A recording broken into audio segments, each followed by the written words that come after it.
Folks, welcome to Canadian Cutting Edge, and today you're in for a little bit of a treat. This is a TwoSun knife, the TS69. There's another version of this that has a tanto or tanto style blade. This one's got just a little bit of a clip point. You might want to call it a drop point. It is sort of rounded, that last little section, so either one fairly accurate. D2 blade steel, TC4 titanium handle, and it's not super heavy, well, partly because of the titanium.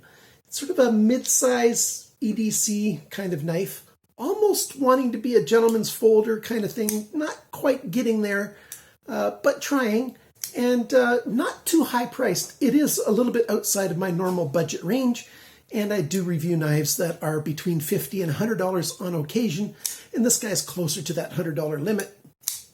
And while I generally stay below 50 and often below 30 and 20, sometimes it's good to have a bit of a treat. And so we're going to take a look at this guy. Sent to me by TwoSun. I simply talked to them on Instagram and told them a little bit about myself. And they sent me this knife to review. No conditions other than they'd like me to review it and say anything and everything that I want to say, regardless of if it's good or bad or however it is. So I got them to send me a knife, and this is the one they chose. I didn't even choose it, and I'm kind of fond of it. I'm kind of liking it in a lot of ways. Since it's a titanium handle, we do have a lock bar insert there, and the action on this guy is beautiful. So if you're interested in the TC69, and I love the number 69. I was born in 1969. I grew up on 69 Maple Street. And all jokes aside, as I was a young boy, 69 was one of my favorite numbers, and this kind of knife really suits that. So stick around. We're going to put this on the tabletop and take a good look at this TwoSun TS69 drop point blade coming at you right now. And as one of my viewers said, boop. That's for you, Dave.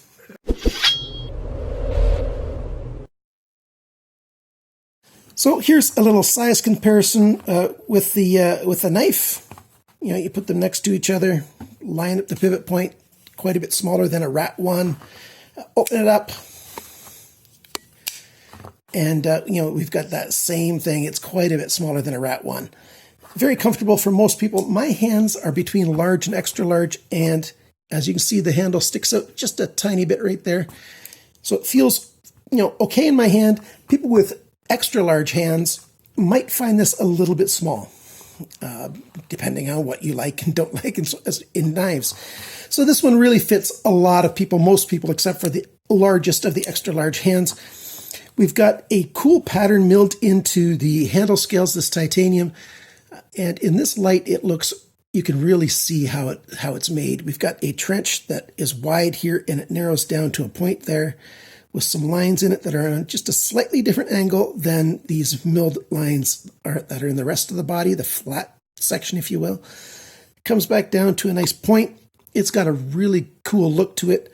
It's got high quality screws, very high quality pivot screw. It's a fixed pin pivot screw, so it doesn't freely spin all around. And then here's the working side with the pocket clip and the lock arm, and equally good close attention to detail. And the pocket clip is made just to fit in that trench, milled out section in there. And it's got a pretty good look to it in there. I kind of like it. The pocket clip, though, lacks a little bit in functionality, and that's because it's hidden down in there. And to get under that leading edge to get it onto the pocket is kind of tricky. And it's just hard to get underneath there sometimes. And that's the con that I have about this pocket clip. Once it's in your pocket, it looks great. It feels good. It's quite deep. You've got less than half of an inch sticking out, about a centimeter, 1.2, 12, well, let's say 12 millimeters of the pocket clip of the knife sticking out of the pocket. A little under half an inch. Not bad at all. We've got a back spacer back here with some big block jimping on it. And then there's your lanyard hole, which is very well designed.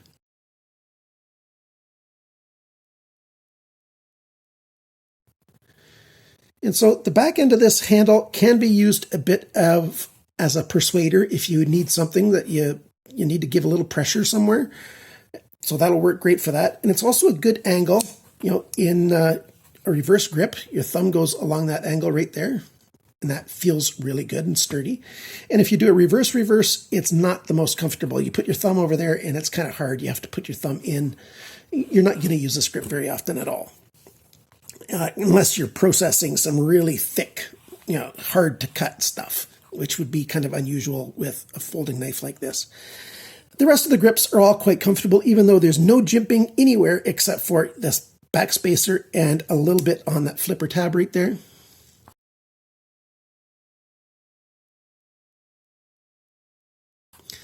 And the jimping makes it very easy to deploy the blade using the light switch method. You just pull back and the blade comes flying out. It's because we've got ball bearings in there, ceramic ball bearings, and it flies back very well. If you're going to try to use the push button method, you really have to push back at about a 45-degree angle, and then the knife will come open. The light switch method works the best for deploying. On this side here by this lock arm, there's the screw that holds the lock bar insert. And if you take a look at this shot right here, I'll give you a close-up of this area where my pinky is. You can see that little lock bar exposed there. It's engaging the blade tang there. Lockup is exactly how I want a brand new knife to be. It still has lots of room to wear over time for use. And, it's a beautiful thing. And I like this knife an awful lot. The blade shape, we've got fairly thick blade stock. It's got a high saber grind, a flat grind, and a very strong tip. You can see how thick the blade is until it gets right to the end. And even there, it's about 1 millimeter. The thickness behind the grind right there is about 1 millimeter thick. Good, strong, durable D2 steel. So very, very nice that way. Now let's move on over to doing all the dimensions, measurements, and information like that. The weight of the knife is 106 grams, which is 3.75 ounces, a good lightweight. The factory edge for sharpness, not that great, 200. And 200 is right on the borderline of what I consider sharp. A smaller number is better, a larger number is worse, and it's right on that 200 mark. Sharpness trail leaves a little bit to be desired, and I'll talk about that later. The blade length and the sharpness edge. The length of the sharp part and the length of the blade to the handle is the same. 8.45 centimeters, 3.33 inches. The blade thickness, 3.87 millimeters, which is 0.1525, so it's over 1/8 of an inch thick. The blade depth this way, 2 centimeters, that's 0.787 of an inch. And the thickness of the edge behind the grind, right up here where my thumbnail is, it's 0.64 millimeters, which is 0.025 inches, a little thicker than I like. I like it to be 0.5 millimeter, and this is 0.64. So not necessarily all the best. The final edge grind leaves a little bit to be desired, especially on a knife at this price point. On this side where it says TwoSun, the grind angle, that's the angle this way.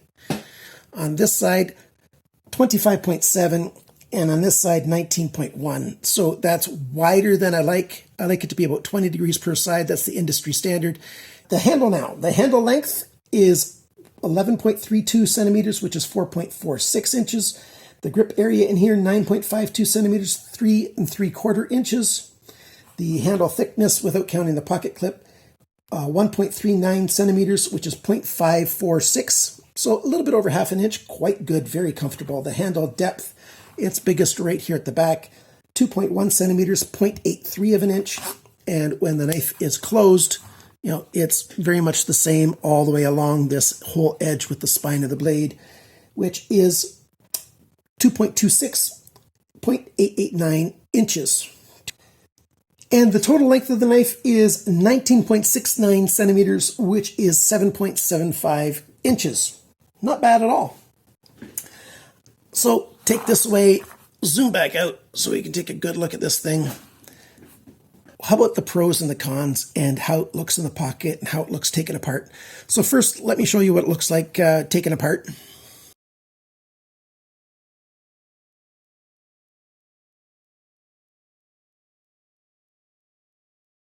So you got to take a good look at the ball bearings and everything. The insert, excellent, very good.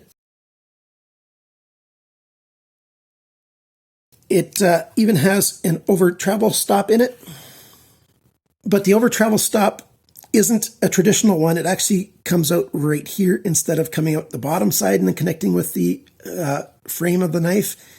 This little dimple or thing that sticks out there, not a dimple, dimples go in, that little thing that sticks out there, behind it, there's a piece that comes in and strikes that, so you can't open it too far.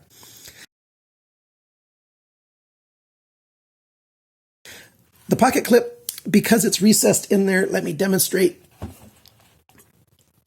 Here's the issue that we come up with. The knife goes here and, it just strikes onto the frame here, onto the pocket clip on the edge of the pants, and it doesn't always get there. You have to work it just right. Some pants, you can get it started, and then once it's started, it goes in there. It's not really designed for these thick pants. That's one of the reasons why I think I'm calling this more of a gentleman's knife. Slacks, it works much better for. Like, the action on it is very good, very smooth, easy to deploy. Like I said, no blade play. It's rock solid, beautiful. It has good looks. Proper pivot pin. I like that. So it's not free spinning. The hand feel is very nice. Oh, by the way, there's a G10 version of this knife. A little bit cheaper. So if you want to save some money, you'd really like it, but you still want something a little less money. Black G10 that's milled.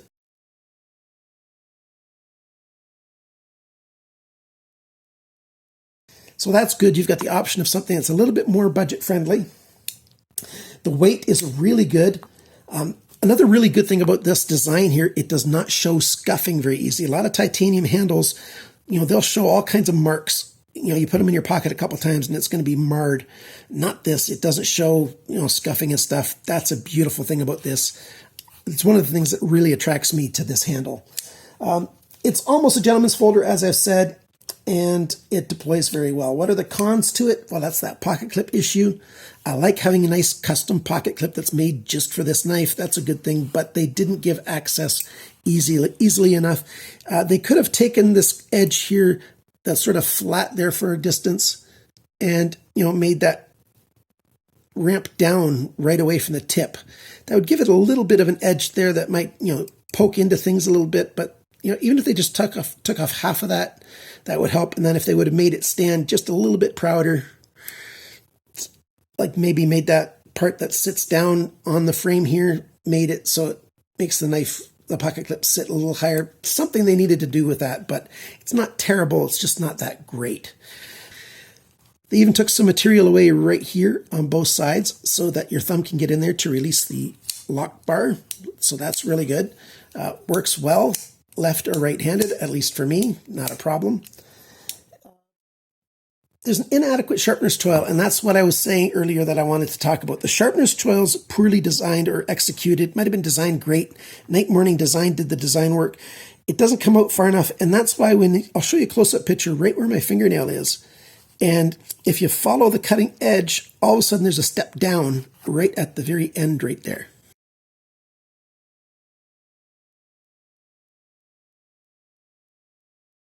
So if they would have made the sharpener's toil come out that way a little bit further, all the way through the plunge, then that would clean that up there very, very well. I'm not sure what I'm going to do about it. I'll probably, for the most part, ignore it and just sharpen the blade as best I can. So this is the TS69.